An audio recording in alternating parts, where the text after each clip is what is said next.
Comment আপনারা দেখেন, সেখানে কমেন্ট করেছেন যে আমি যেন বাংলাদেশ ব্যাংকের যে সর্বশেষ নিয়োগ, মানে নতুন যে গভর্নর নিয়োগ করা হলো, এ নিয়ে যেন কিছু কথা বলি। প্রথম দিন থেকে শুরু হয়েছে, দেখছিলাম আমি এ নিয়ে বিভিন্ন টেলিভিশনে টক শোতে আমি কথা বলেছি, কিন্তু আমার নিজের চ্যানেলেও বলার জন্য অনেকে রিকোয়েস্ট করেছেন। ভালো, আমি আগে বহুবার আপনাদেরকে বলেছি আমি অর্থনীতি ভালো বুঝি না, কিন্তু সাধারণ মানুষ হিসেবে কিছু কমন সেন্স তো আছে। যারা বুঝেন তারা কি করবেন না করবেন এটা তো আরেক কথা। আমি বটম লাইনটাকে বলি যে মিস্টার মুস্তাকুর রহমান নামক একজন গার্মেন্ট ব্যবসায়ী, পোশাক শিল্পের একজন ব্যবসায়ী, তাকে বাংলাদেশ ব্যাংকের গভর্নর করার যে সিদ্ধান্ত এই সরকার নিয়েছে এবং নিয়োগ অলরেডি করেছে, উনি অফিস করাও শুরু করেছে। আমি মনে করি এই সরকার সবচেয়ে ঝুঁকিপূর্ণ এবং রিস্কি সিদ্ধান্তগুলোর মধ্যে এই যাবৎ তারা যা নিয়েছে তার মধ্যে এটা একটা। এবং এই সিদ্ধান্ত সরকারকে কোথায় নিয়ে যাবে এটা বলা বড় কঠিন। কেন কঠিন সেটা বলি। কেবল বাংলাদেশের ইতিহাসেই নয়, সারা দুনিয়াতেই আপনি এ ধরনের উদাহরণ দ্বিতীয়টা খুঁজে পাবেন কিনা আমার সন্দেহ, যেখানে একজন ব্যবসায়ীকে একটা দেশের মানে আপনার ব্যাংকে যে রাষ্ট্রীয় যে ব্যাংক, মানে ফেডারেল ব্যাংক যেটাকে বলি, অনেক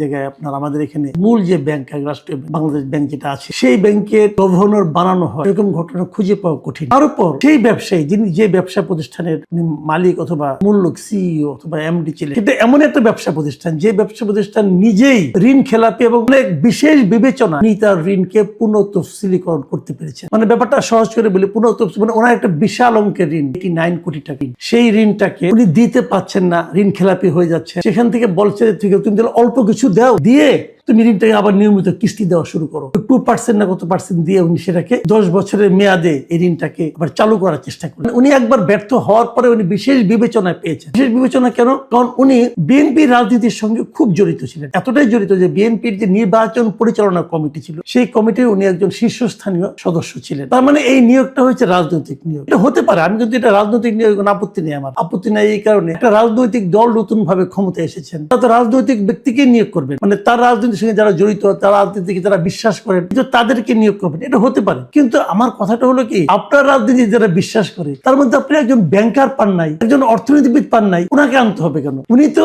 এমন একটা ব্যবসা প্রতিষ্ঠানের পরিচালনার মূল দায়িত্বে ছিলেন, সিইও ছিলেন, যে ব্যবসা প্রতিষ্ঠানটা ব্যাংক থেকে ঋণ নিয়ে ঋণ পরিশোধ করতে পারে নাই, উনি সেরকম ব্যবসা প্রতিষ্ঠানের মানে শীর্ষ কর্মকর্তা ছিলেন। এখন উনি যখন আসছেন, এখন ওনার প্রতিষ্ঠানে ঋণ টিন পাওয়া আরো সহজ হয়ে যাবে। এটা তো একদিক দিয়ে কনফ্লিক্ট অফ ইন্টারেস্ট হলো তো, সেটা কেন করলেন আপনারা? এটা বললাম তো, দ্বিতীয় আরেকটা উদাহরণ আপনারা খুঁজে বের করতে পারবেন না। আমি দেখলাম আমাদের অর্থমন্ত্রী মিস্টার আমির খুসরো মাহমুদ চৌধুরী, নিয়োগজন ব্যবসায়ী, উনি বলছেন যে সরকার এই কাজটা করেছে, সরকার এটা করতে পারে। হ্যাঁ পারে, সরকার অবশ্যই পারে, কিন্তু আমি কি প্রশ্ন করতে পারি না সরকার কেন পারে? এই প্রশ্ন করার অধিকার কি আমাদের নাই? নিশ্চয়ই আছে।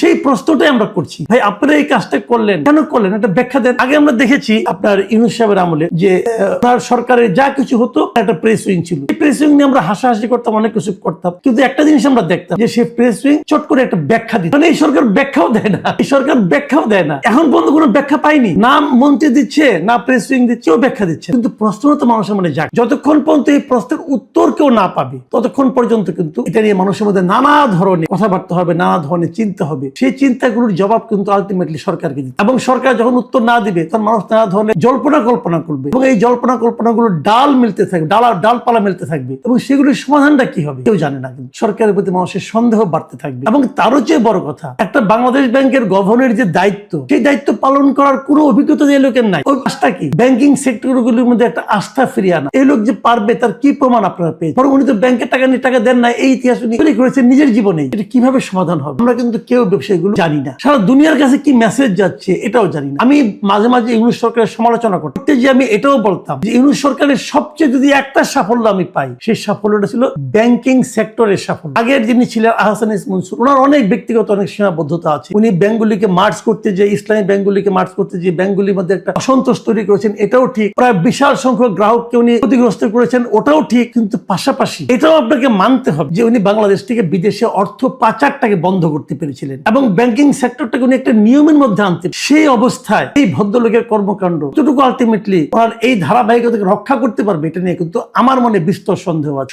আরেকটা বিষয় আমি বলি, দেখেন এই যে আমরা বলতাম না রেমিটেন্স আসছে, আসছে বিদেশ থেকে, রেমিটেন্স আসছে বলে কিন্তু আমাদের আপনার রিজার্ভ বেড়েছে। রেমিটেন্স কখন আসে? যখন নাকি দেশের ডলারের দাম এবং দেশের মুদ্রানীতি এবং দেশের অর্থনৈতিক অবস্থা একটা স্থিতাবস্থা, মানে অস্থিরতা কম থাকে, তখনই কিন্তু রেমিটেন্সটা লোকে পাঠায়। সেই অস্থিরতাটা কিন্তু হাসান এস মনসুর সাহেব দূর করতে পেরেছে। লোক আসছে, সেটা কিছু পারবে এখন? এটা হতো অনেকে বলে এটা না হয়ে তো কোনো উপায় ছিল না। আমাদের দেশের যে সংসদ সদস্য হয়েছে এই দেশে, তাদের 60% সদস্যের কিন্তু মূল পেশা হলো ব্যবসা, এবং 62% মন্ত্রীর, মানে মন্ত্রী পরিষদের 62% পেশা হলো ব্যবসা। তাহলে এবং তাছাড়া আরো বলি আপনাকে, এমপিদের যারা সংসদ সদস্য 50% হলো ঋণগ্রস্ত। এরকম একটা সরকারের অর্থনৈতিক সুযোগ সুবিধা করে দেওয়ার জন্য বাংলাদেশ ব্যাংকের গভর্নর আরেকজন ঋণগ্রস্ত ব্যবসায়ী হবে, এটা স্বাভাবিক। এখন ওনাদের অবস্থা দেখ, দেশের অবস্থা কি হবে? দেশ কি স্বাভাবিক পথে অগ্রসর হতে পারবে লোককে নিয়ে? আমি কিন্তু ভয় আছি ভাই।